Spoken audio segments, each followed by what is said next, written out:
All right, so we got an unorthodox start to the vlog today. We're starting the vlog in the beginning of the week, the top of the week. Jalen's with me, faking the funk, acting like he's choking or coughing or whatever the hell he's doing. But anyway, where are we at?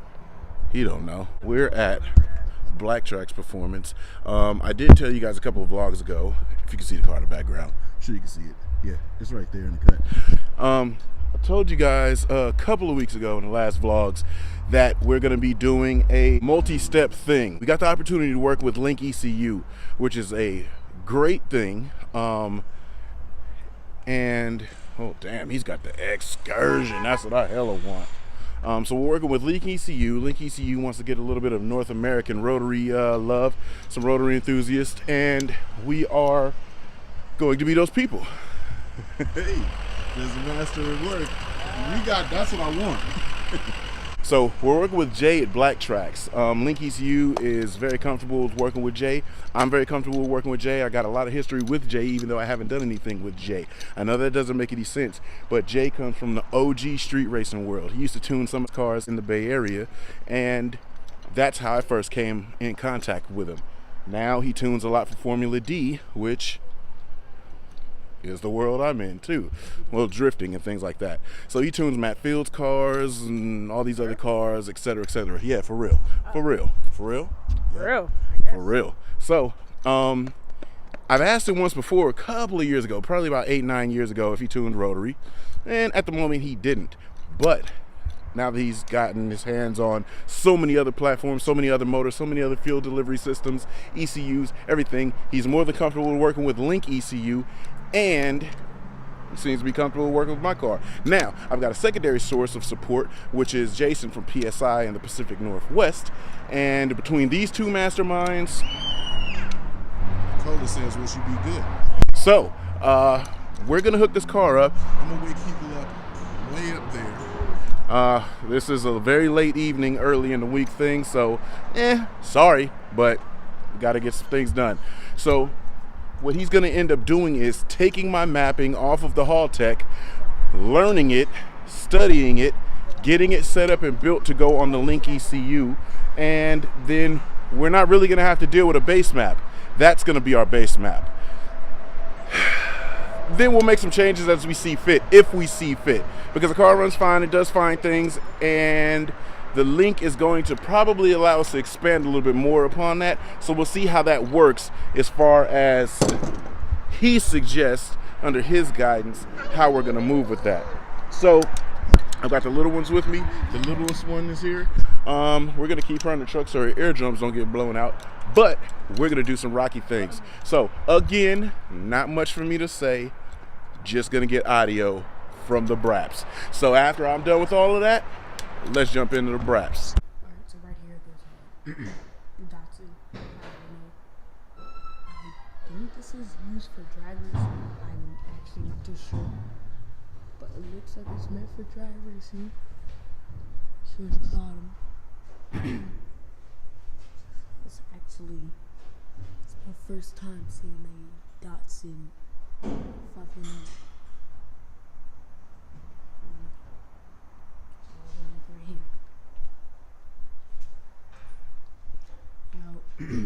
This Datsun is really safe.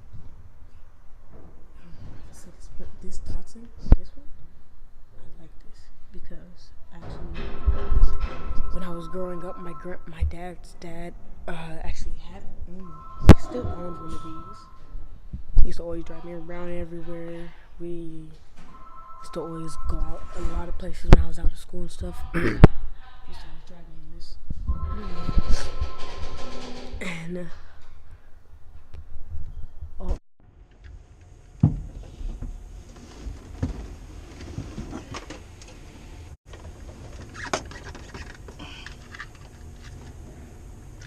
So just to clarify, this isn't a dyno tune session. We'll be doing that later once we hook up to the Link. But what Jay's doing right now is pulling from the Hall Tech, getting all the information from it so that he can build and put it towards the Link build.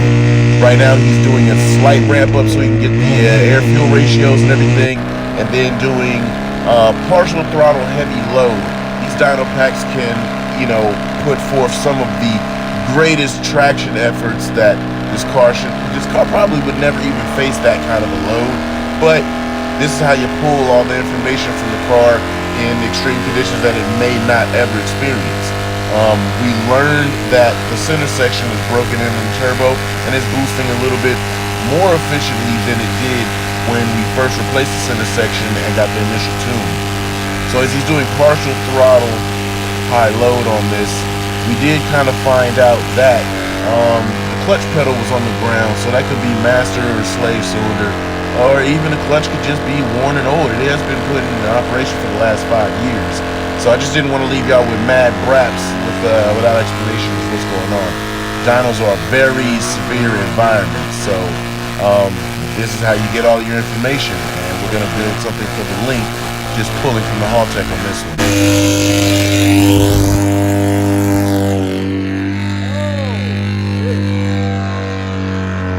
That wasn't even giving it no revs at all.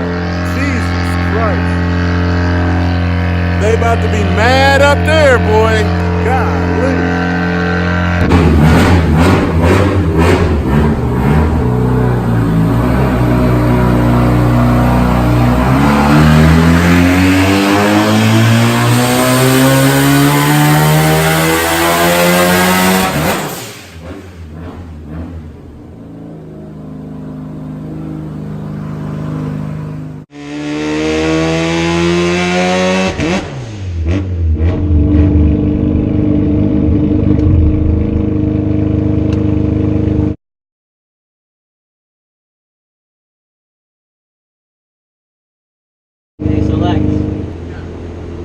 How many pounds of boost? Really? Yeah.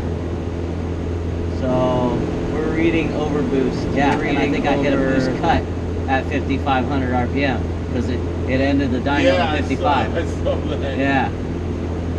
And so here's the air fuel ratio. Mm-hmm. It goes lean. I'll bet you it's because it is over boosting and that area of the map doesn't have enough fuel. And then towards the higher RPM portion of the map, and I've seen this because when tuners tune, they tune in the area that, you know, the boost curve moves through the map. When they're done, the area that's where the boost doesn't get into in the lower RPM band is untouched. So if this thing spools up even quicker, sometimes turbos break in and they spool up quicker. Yeah, because right? it was new when we just redid the center section. So the behavior, the spooling behavior changes, and now it looks like it's spooling even harder, even earlier, and there's not enough fuel in that area. Okay. So I'm actually now trusting the O2 because towards the back here, you see at 4,000, 12.5, and it starts going to, you know, almost into 11s. Typically, these motors at this boost level, I'd be already putting it in the 11s, like low 11s, if not even in the 10s, if the motor will take it. Yeah, that's what's saving your engine. So then that makes sense then, because you probably felt it. Yes. Yeah. So when I drove it on Wednesday, I go to pull off the line hard because I had Matt behind me. So me and Matt always want to, play. Yeah. So I pull off hard, just like, yeah. And I was like, oh, what the hell? But when I get in the high RPM, it was fine. Yeah. Okay. So when you get in the high RPM, I'm wondering if it's it depends on what gear you're in too. Because I'm doing a 4th gear pull, it's gonna have a lot of load. And I've never driven it in 4th. Right. So if you're in 1st, 2nd, or 3rd, more than likely it won't reach that boost level because the tires are spinning. Yeah. You know what I mean? Yeah, a lighter load. Yeah, on it. this thing's holding it down. It's just squeezing and squeezing and squeezing, right? So the boost is starting to go up. Like if you had grip, or you know, it was drag racing, for example, this thing would go to 20 pounds, easy. Yeah. Okay. So. Damn, because we have I